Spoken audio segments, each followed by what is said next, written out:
மூவடி மண் வெள்ளி உலகனைத்தும் ஈரடியால் ஒடுக்கி ஒன்றும் தருகவெனா மாவலியை சிறையில் வைத்த தாழாளன் தாழடிவீர். அவனை சிறைப்பிடிக்கும்படியாக கருடன் வருண பாசத்தால் அந்த மகாபலியை கட்டிட்டார்.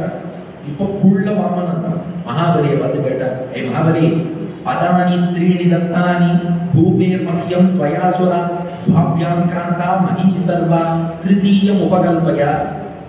3 அடி தரையில 2 கொடுத்துட்ட, 3வது அடியை எங்க வைக்கிறது சொல்லுங்க. அப்ப மகாபலி என்ன சொன்னான், என் தலையில வச்சுக்கோ. அவன் சொன்னான். மகாபலி தன் தலையில் உள்ள கிரீடத்தை அகற்றினான். கிரீடத்தை அகற்றிட்டு பகவான் முன்னாடி பணிந்து நின்றான். சொன்னான் பகவத ஸ்லோகம், யத்யுத்தம ஸ்லோக பவான்மமேரிதம் வசோவ்யதீகம் சுரவர்யமன்யதே கரோமி ருதம் தன்ன பவேத் பிரலம்பனம் பதம் திருதீயம் குருசீஷ்ணி மேனிஜம். பகவானே, என்னுடைய தலையை தர எடுத்துக்கோ. இந்த தலை இருக்கு, இதையே உனக்கு கொடுத்துடுறேன், இதை வேணா நீ எடுத்துக்கோ. அந்த 3வது அடியை நீ எங்க வைக்கணும்னு நினைச்சா நான் என் தலையை தருகிறேன், அந்த 3வது அடியை என் தலைமையில வச்சுக்கோமா மகாபலி. இப்போ ஒரு பெரிய கேள்வி வருது, ஏற்கனவே உலகளக்கும் போது எல்லா தலையிலையும் திருவடி வச்சாரா இல்லையா? அதுல மகாபலியும் இன்க்ளூடடா இல்லையா? அப்ப அவன் தலையிலையும் வச்சிருப்பாரு. அப்ப மறுபடியும் 3வது அடியை என் தலையிலேயே வச்சுக்கோங்கிறானே. இது வாழைப்பழ கதை மாதிரி தான் இருக்கு. உன்னை எவ்வளவு வாழைப்பழம் வாங்கிச்சுன்னா 2, 1 இங்க இருக்கு, இன்னொன்னு தான் இருக்கு. ஏன் முதல் அடியே அவன் தலையிலேயே சேர்த்து வச்சாச்சு, 3வது அடி எங்க வைக்கிறது என் தலையிலேயே வைக்கும். இல்ல, மகாபலி சொன்னதுக்குள்ள ஒரு ஆழமான காரணம் இருக்கு. அந்த முதல் அடி வைக்கும்போது இவன் கர்வத்தோட இப்படி அப்படி திருவடி வச்சா அது செல்லாது. கோவில்ல ஷகாரி சாதிக்கிறா பாருங்க, இது பெருமாள் திருவடி பதிச்சதன் எஃபெக்ட் தான் அந்த ஷகாரி. அவருடைய பாதுகை நம்ம தலையை வந்து தொட்டு போறது. நம்ம பணிவோடு நின்று குனிஞ்சு ஷட்டாரி வாங்கிட்டாருன்னா ஷட்டாரி செல்லும். நான் யார் தெரியுமா இப்படி இருந்தேன், எனக்கு தான் முதல் மரியாதை கிடையாது, வேற யாருக்கும் கொடுக்க கூடாதுன்னு வாங்கிட்டோம்னா அதெல்லாம் ஷட்டாரி அக்கௌண்ட்லயே வராது. அதனால மகாபலி என்ன பண்ணா, கிரீடத்தை அகற்றிட்டு பணிந்து நின்று இப்படி ஷட்டாரி சாதிக்கணும், திருவடி பதிக்கணும்னு வேண்டினான் மகாபலி. அப்ப வானத்திலே பிரகலாதன் தோன்றி, பகவானே நன்றினா. எதுக்கு நான் பிரகலாதன் சொல்றான், துவயைவ தத்தம் பரமைந்திர மூர்ஜிதம் கிருதம் ததேவாத்ய ததைவ சோதனம் மன்யே மகானஸ்ய கிருதோஹ்யனுக்ரஹ விப்ரம்சிதோ யச்ரிய ஆத்மமோகனா. பகவானே, நீ இவனுக்கு அனுகிரகம் தான் பண்ணியிருக்க. ஏன்னா இவனுக்கு அளவுக்கு அதிகமாக செல்வம் நிறைந்து கர்வம் ஜாஸ்தி ஆயிடுது. கர்வம் என்பது ஜீவாத்மா பரமாத்மாவை குறித்த ஞானத்துக்கே தடையாக இருக்கும். இப்ப நீ அவன் கர்வத்தை போக்கி அவனுக்கு நல்ல ஞானம் ஏற்படுவதற்கு தான் வழி செய்திருக்கிறாய். அது மட்டும் இல்ல, அவனுக்கு பெரிய தத்துவத்தை உணர்ந்துட்ட. என்ன தத்துவம்னா, God wants the possessor and not the possessions. அவன் நிறைய பொருள் பகவானுக்கு சமர்ப்பிக்கிறோம், அப்கோர்ஸ் எல்லாம் சமர்ப்பிக்க வேண்டியதான். ஆனா அதை விட முக்கியமா நான் என்ற அகங்காரத்தை முதல்ல பகவான் திருவடியில சமர்ப்பிக்கணும். நான் அகங்காரத்தை சமர்ப்பிக்காம எவ்வளவு கோடி கொட்டி கொடுத்தாலும் பகவானுக்கு திருப்தி வராது. அதனாலதான் பாருங்க, மகாபலி மூலகத்தையும் கொடுத்த போதும் பகவானுக்கு திருப்தி வரல. அடுத்த அடி எங்க வைக்கிறதுன்னு கேட்கிறான். அன்னையே அர்ப்பணிக்கிறேங்கும் போதுதான் பகவான் திருப்தி அடைக்கிறான். அதனால முதல்ல பொசஸர் நம்மை அவன்கிட்ட அர்ப்பணிக்கணும். ஒருவரும் அர்ப்பணிக்கலாம். அது அப்புறம் யானே என்னை அறியலாதே, யானே எந்தனதே என்றிருந்தேன், யானே நீ என் உடமையும் நீயே, வானே இருக்கும் வானவரையரே. அப்ப இந்த அகங்காரத்தை முதல்ல பகவான் திருவடியில் நாம் சமர்ப்பிக்க வேண்டும். அதுதான் ரொம்ப முக்கியம். அப்போ பிரகலாதன் சொன்னா, நீ நல்லதுதான் பண்ணியிருக்க, என் பேரன் ரொம்ப கர்வத்தோட இருந்தான், ஒரு நொடியில அவனுக்கு பணிவு மிக்கவனாக ஆக்கினாயே, சந்தோஷமா பிரகலாதன். இப்போ மகாபலியோட மனைவி வித்யாவளி வந்தா பெருமாள்கிட்ட சொன்னார், எங்க ஆத்துக்காரர் இன்னும் திருந்தல, நீங்க தான் திருத்தணும்னா. என்னது இன்னும் திருந்தலையா? அப்போ மனைவி கிட்ட மட்டும் நல்ல பேர் வாங்குறது ரொம்ப கஷ்டம். இவ்வளோ அடிபணிஞ்சு நிற்கிறான். வித்யாவளி சொல்றான், எங்க ஆத்துக்காரர் இன்னும் திருந்தல, கர்வம் இருக்குதுன்னா. என்னமா சொல்றேன்னு கேட்டா பெருமாள் வித்யாவளி சொல்றா, கிரீடார்த்தமாத்மன இதம் திரிஜகத்கிருதம் தே ஸ்வாமியம் து தத்ர குதியோபர ஈஷ குரியுஹு கர்த்தும் பிரபோ தவ கிமஸ்யத ஆவகந்தி தியக்த கிரியஸ்வத் அவரோபித கர்த்திருவார்த்தாக. என்ன சொன்னா, எங்க ஆத்துக்காரருக்கு கர்வம் குறையுதுன்னு ஏன் சொன்னீங்கன்னா, இவ்வளவான புறமும் கூட என் தலைய வேணாம், நான் உனக்கு தரேன், இதை எடுத்துக்கோங்கிற.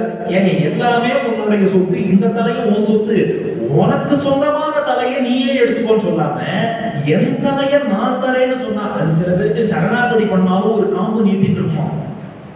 நானா கூட்டு சரணாகதி பண்ண தெரியுமோ? இந்த உலகத்துல எத்தனை பேர் கண்டதே காட்சி கொண்டதே கோலம் உண்டதே போகம்னு வாழ்கிறார்கள். நானா கூட்டு சரணாகதி பண்ண நினைச்சாலும் தொலைஞ்சுது. அப்ப என்ன பண்ணுமா? இந்த சரணாகதியையும் அவன் பண்ண வைத்தான். காம்பர தலை சிறைத்து உன் கடைத்தலை இருந்து வாழும் சோம்பரை உகத்தி போதும் சூழ்குணல் அரங்கத்தானே. இவருக்கு இன்னும் அகங்கார காம்பு மிச்சம் இருக்கு. அதனாலதான் நான் என் தலைன்னு சொன்னார் அப்படின்னு நான் விந்தியாவளி.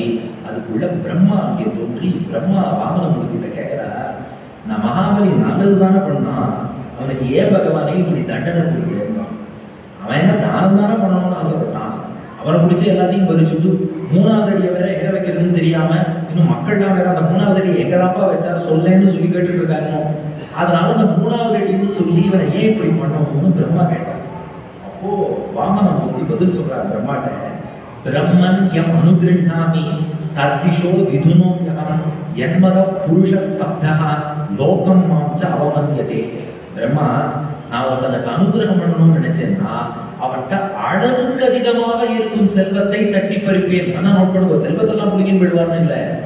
எந்த செல்வம் அவனுக்கு கர்வத்தையும் மதத்தையும் கொடுக்கிறதோ அந்த அளவுக்கு அதிகமான செல்வத்தை நான் எடுப்பேன். அது தண்டனை கிடையாது, அவனுக்கு பண்ற அனுகிரகம். ஏன்னா அந்த செல்வத்தை அப்படியே நான் விட்டு வச்சேன்னா அவன் மேல மேல மேல மேல தப்பு பண்ணிட்டு நரகத்துல போய் மாட்டிப்பான். அப்போ ஒருத்தனை காப்பாற்றணும்னு நினைச்சேன்னா ஒருத்தன்ட்ட எது அவன் கர்வத்துக்கு ஆதாரமா இருக்கோ அந்த கர்வத்தின் ஆதாரத்தை போக்குவேன். போக்கிட்டு பக்குவப்படுத்திட்டு பக்குவமான அப்புறம் நானே செல்வத்தை கொடுப்பேன். ஜன்ம கர்ம வயோ ரூப வித்யேஸ்வரிய தனாதிபி யத்யஸ்ய ந பவேத் ஸ்தம்பஹ தத்ராயம் மதனுக்கிரகா. பிரம்மா ஒண்ணு ஞாபகம் வச்சுக்கோ, ஒருத்தனை பக்குவப்படுத்தி அப்புறம் நானே எல்லாம் கொடுப்பேன்.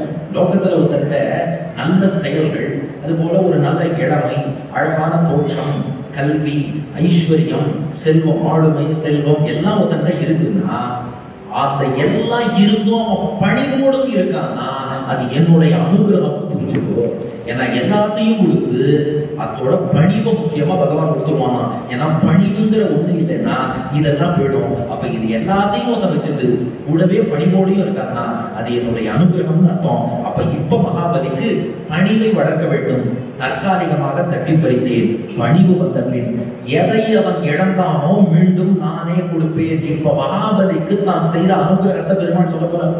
மகாபலிக்கு என்னென்ன அனுகிரகம்னா, நம்பர் 1, ஏஷமே பிராபிதஸ்தானம் துஷ்பிராபம் அமரைரபி சாவர்ணேர் அந்தரஸ்யாயம் பவிதேந்திரோ மதாஸ்ரயா.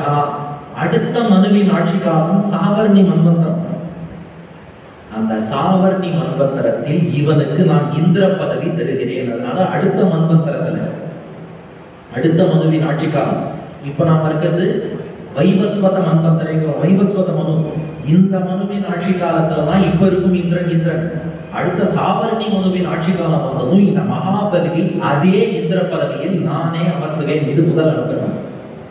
இரண்டாவது, அப்ப அதுவரை தாவத் சுதல மத்தியாஸ்தான் விஸ்வகர்ம வினேந்திதம். அதுவரை பூமிக்கு கீழே உள்ள சுதல லோகத்துக்கு மகாபலி போகட்டும்.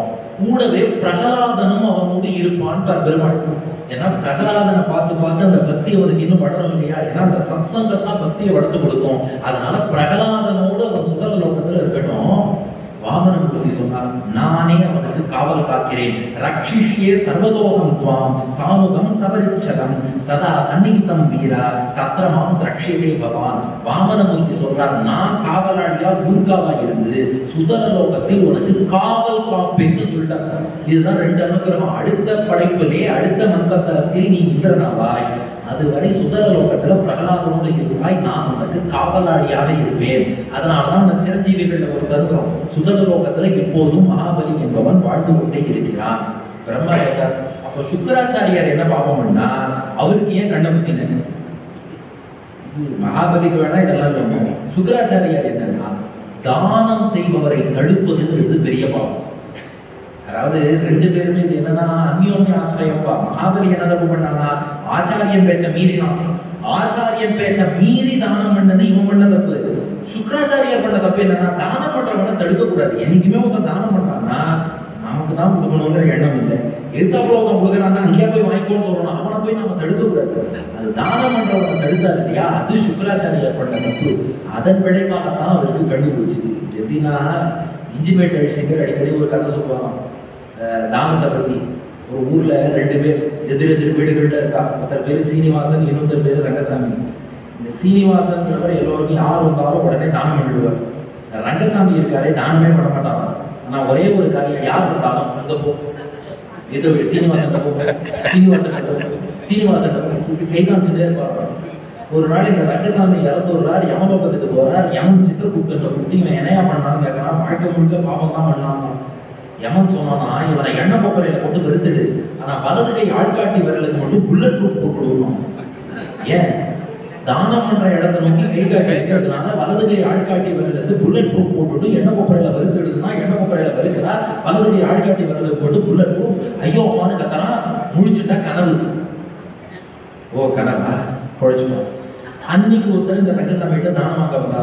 சார் அப்படின்னா, என்ன ஊர்ல ஒரு கோவில் சப்ரோஷணம் பண்ணணும், ஒரு 10 லட்சம் ரூபாய் டொனேஷன் கிடைச்சா நல்லா இருக்கும், கொஞ்சம் வெளியில வாங்க, வீட்டுக்கு வெளியில வாங்க.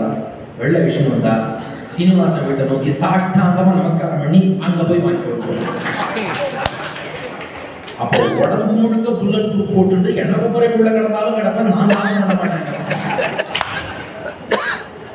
அதனால நாம பண்றவங்க இல்லையோ, அடுத்தவன் தானம் பண்ணும் போதா தடுக்காமையாவது இருக்கணும். சுக்கராச்சாரியர் தானத்தை தடுக்கிறார், அதனால தண்டிச்சேன். பரவாயில்ல, கும்பகோணம் பக்கத்துல திருவள்ளியங்குடிக்கு வரட்டும், அவருக்கு நானே பார்வையை கொடுக்கிறேன்னு வெள்ளி அந்த சுக்கராச்சாரியருக்கு திருவள்ளியங்குடியிலே அந்த கோல வெள்ளி ராமன் அவருக்கான கண் பார்வையை அனுகிரகம் பண்ணான்னு பார்க்கணும். இப்படி எல்லாருக்கும் அனுகிரகம் பண்ணிட்டா எல்லாம் சரி. அதுக்கப்புறம் வாமனமூர்த்தி அவதாரத்தை எப்படி பூர்த்தி பண்றாருன்னா, மகாபலி ஆனந்தாச்சு வா நம்ம சுதலலோகம் போவோம்னு மகாபலியை அழைத்து கொண்டா. சுதலலோகத்துக்கு கதாபாணின்னு ஒரு வடிவம், கையிலே கதையோடு கதாபாணியாக மகாபலியோடு சுதலலோகத்துக்கு பிரகலாதனை அழைச்சிட்டு பெருமாள் போயிட்டார். இன்னைக்கும் கதாபாணின்னு சுதலலோகத்திலே உள்ள வடிவத்தோடு பெருமாள் காவல் காத்துட்டு இருக்கார். இதோட தொடர்ச்சி வால்மீகி ராமாயணம் உத்தரகாண்டத்துல பார்க்கிறோம். என்னன்னா, ராவணன் எல்லா ராஜாக்களையும் ஜெயிச்சுட்டு என்ன பண்றான், சுதலலோகத்துல மகாபலியை ஜெயிக்கணும்னு சுதலலோகத்துக்கு ராவணன் வாசல்ல கதாபாணியா ராவணன் நின்றுட்டு ராவணன் அடிச்சு துரத்துறான்னு உத்தரகாண்டத்துல வால்மீகி எழுதியிருக்காரு. அதனால இவனுக்கு காவல் காக்கிறேன்னு ஒரு வடிவம். இதே வாமனமூர்த்தி இன்னொரு வடிவம் எடுத்துட்டான். உபேந்திரன், இந்திரனுடைய தம்பி. ஏன்னா அதிதி கஷ்யபர்னா இந்திரனுடைய பெற்றோர், அவளுக்கு மகனாக இந்திரன் தம்பியா பிறந்திருக்கார். அதனால உபேந்திரனுக்கு திருநாமத்தோடு இந்திரனோடு தேவலோகம் போயிட்டாரா, நீ அடிக்கடி தேவலோக ராஜ்யத்தை எழுந்துட்டே இருக்க, நான் பக்கத்திலேயே உனக்கு காவல் இருக்கிறேன்னு. அப்ப வாமனமூர்த்தி அவதாரத்தை எப்படி பூர்த்தி பண்றாருன்னா, உபேந்திரன் என்ற ஒரு வடிவத்தோடு தேவலோகத்துக்கு போய் இந்திரன் தம்பியாக வெற்றிருந்தார். கதாபாணிங்கிற வடிவம் எடுத்தது சுதலலோகத்துக்கு போய் மகாபலிக்கும் காவலாக இருக்கிறார். அதனாலதான் இந்த பெருமாளை ஆண்டாள் உத்தமன்னு சொன்னார். ஓங்கி உலகத்தை உத்தமன். ஏன்னா சம்ஹாரமே கிடையாது. இந்த ஒரு அவதாரத்தை தான் சம்ஹாரம் கிடையாது.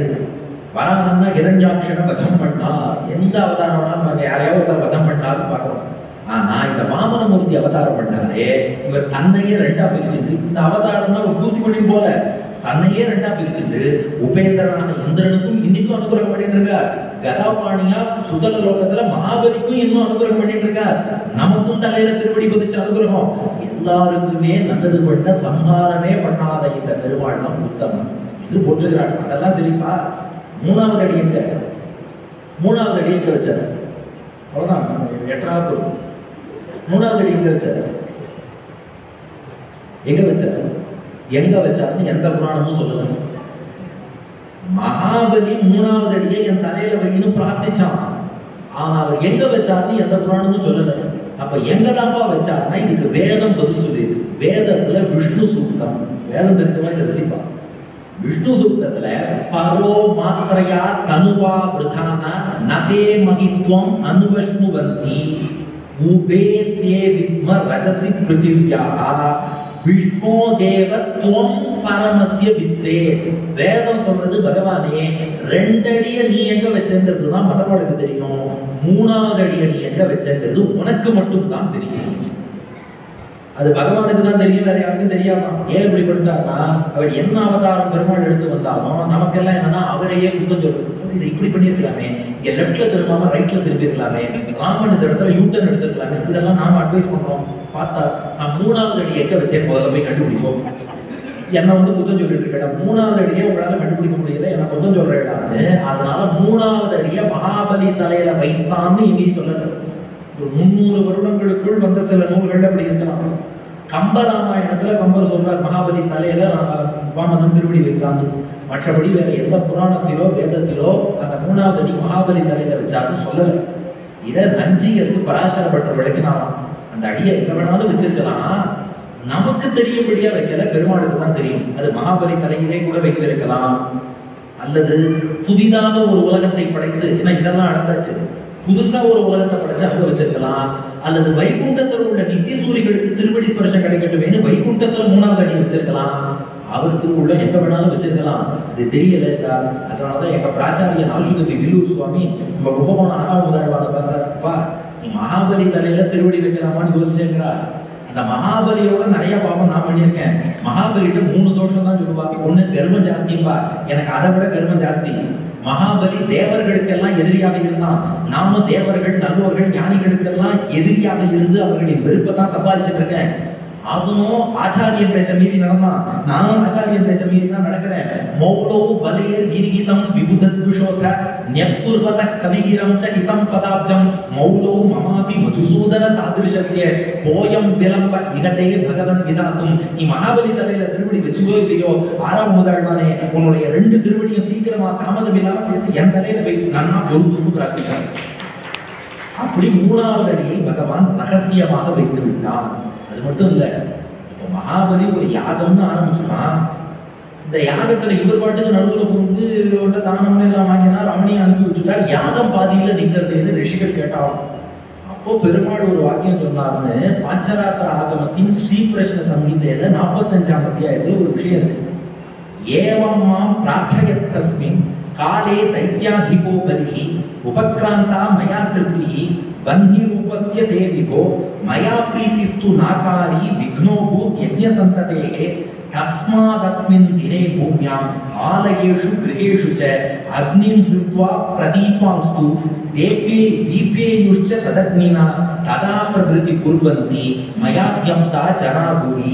பகவான் சொன்னாராம், இந்த மகாபலியோட யாகம் பாதியில நின்றுடுதே, என்ன பண்றதுன்னு ரிஷிகள் கேட்டா பெருமாள் சொன்னாராம், என் கோவில்களிலும் தங்கள் இல்லங்களிலும் இந்த யாகத்தை என் பக்தர்கள் பூர்த்தி பண்ணி வைப்பா.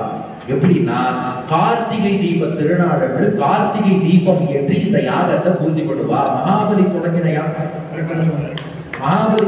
யாகம் அப்படியே நிக்கிறது.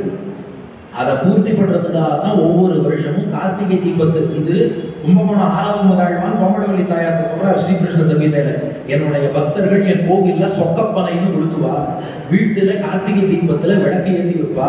ஏற்றி வைக்கிறது எதுக்குன்னா, மகாபலியோட இந்த யாகத்தை அவர்கள் கார்த்திகை என்று பூர்த்தி பண்ணி வைக்கட்டும்னு இது பெருமாள் சொன்னார் என்ற சரித்திரமும் பார்க்கிறோம். இப்படிப்பட்ட இந்த உலகளந்த பெருமாளுடைய சரித்திரத்தை வாமன ஜெயந்தி அதே ஆவணி மாதத்திலே வரக்கூடிய சிரவண துவாதசி, வளர்பிறை துவாதசி சிரவண நட்சத்திரத்தன்று அனுபவிக்கும் பாக்கியம் கிடைச்சது. கேட்டவாளுக்கு சுகபிரமம் பலன் சொல்லியிருக்கார். யாக்கிதம் தேவதேவஸ்ய ஹரேர் அத்புத கர்மணா அவதாரானு சரித்தம் ஸ்ருண்வன் யாதி பராங்கதி. இதை கேட்டவா அத்தனை பேருக்கும் மோட்சம் அஷூர் தீர்கிறார் சுகபிரமம். அது மட்டும் இல்ல, நம்ம ஒரு வைதிக கர்மா பண்றோம்னா அந்த வைதிக கர்மாவுக்கு நடுவுல எப்ப ஏதாவது தடங்கல்கள் ஏற்பட்டாலும் இந்த வாமனமூர்த்தியோட நாமங்களை சொல்லணும். ஒரு சந்தியாவந்தனமே பண்றோம், நடுவில் ஏதாவது செல்போன் எடுத்து இப்பெல்லாம் பேசக்கூடாது. ஒருவேளை பேசுறோம், ஏதாவது தப்பு நடக்குதுன்னா இந்த வாமனனுடைய நாமங்களை சொன்னால் அந்த தடையினாலே ஏற்பட்ட தோஷங்கள்லாம் நீங்குமா. பிரியமானே கர்மணீகம் தைவே பித்ரியே அதமானுஷே எத்திர எத்ரானு கீர்த்தியேத சத்தேஷாம் சுக்ருதம் விதுகு. அதனாலதான் இன்னைக்கும் வைதிகால் என்ன பண்ணுவா, ஒரு கர்மா பாதியில நின்று போயிட்டு மீண்டும் தொடங்கினா இதம் விஷ்ணு விசக்கிரமே திரேதானி தந்தே பதம் சமூடமஸ்ய பாகும் சூலே. நாங்க சாமவேதிகள் பாங் சூலேமோ. வைதிக கர்மா நடுவில் இருந்தா இந்த மந்திரம் சொல்லணும். என்ன மந்திரம்? இதம் விஷ்ணு விசக்கிரமே, விஷ்ணு இப்படித்தான் திரேதானி தந்தே பதம் மூவடியால் உலகத்தை இழந்தான். இவர் சரித்திரத்தை சொன்னா நடுவுல ஏற்பட்ட தோஷங்கள் எல்லாம் நீங்கும் சொல்லியிருக்கு. அதனால வாழ்வில் நமக்கு நேரக்கூடிய எல்லா வித தடைகளும் நீங்கி அடுத்த 2 நாள் தடை இல்லாமல் உபன்யாசம் பூர்த்தியாக, மழை இல்லாமல் உபன்யாசம் பூர்த்தியாக அந்த வாமனமூர்த்தியை அனுகிரகம் பண்ண வேண்டும் என்ற பிரார்த்தனையோடு இன்றைய உபன்யாசத்தை நிறைவேற்றுகிறேன். நாளைய தினம் குசேல சரித்திரம்